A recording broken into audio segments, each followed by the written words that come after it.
Hi, Nestor here from Harmony Schools, and I'm here to provide you with an interesting question. Is zombification real? Is there really a disease, or perhaps a virus, that can turn you into a flesh-eating, walking corpse? Or is it all just movies, books, and a myth created by mere individuals who have nothing but a large and eccentric imagination? What real-world examples have even come close to having the effects of a genuine zombie virus? Well, first, let's ask ourselves this. What is a zombie? What defines the idea? Well, since not every version of a zombie is the exact same thing, we're not going to focus on things like how to kill them, or how long they take to reanimate after death. No, instead we're going to take in consideration the most widely accepted characteristics of a zombie, such as loss of communication, increased hostility, reduced motor skills, and most importantly, absence of normal human instinct, or basically reasoning. With that said, I researched multiple neurological disorders, diseases, and syndromes that a zombie virus theoretically could cause. But wait, though an actual zombie virus may or not be real for what we know, it is theoretically possible. For example, if we had a virus that entered through something called the olfactory nerve, scent in other words, which leads to the ventromedial hypothalamus, which controls hunger, then the amygdala, which controls emotion and memory, and then the frontal cortex, which is responsible for problem solving, morality, and inhibiting impulsive action, we could actually encounter some form of a zombie.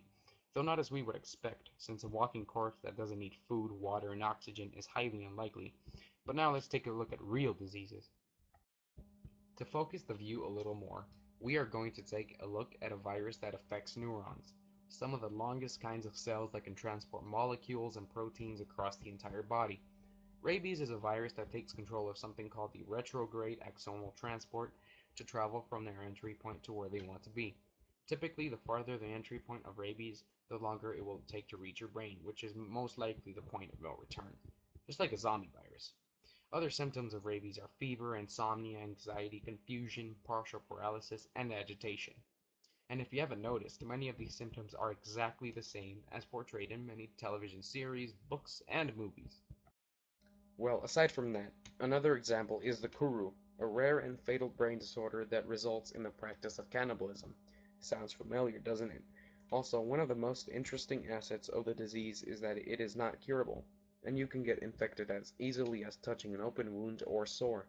While the disease mainly affects the cerebellum, unsteady gait, tremors, and slurred speech were common symptoms, thus giving a zombie-like appearance in many ways.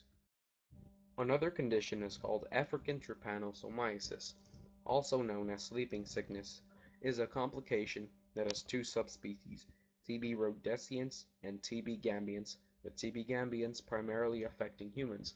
Infected people may have fevers, headaches, muscle and joint pains largely related to common precursors of a fictional zombie virus.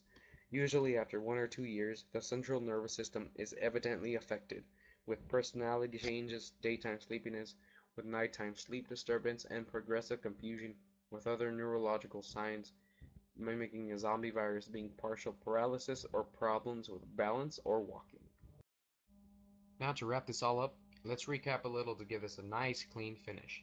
Although I told you zombification is theoretically possible with so many diseases out there changing, mutating, and emerging, but just like the illnesses I've just mentioned, they are still not legitimate zombie infections.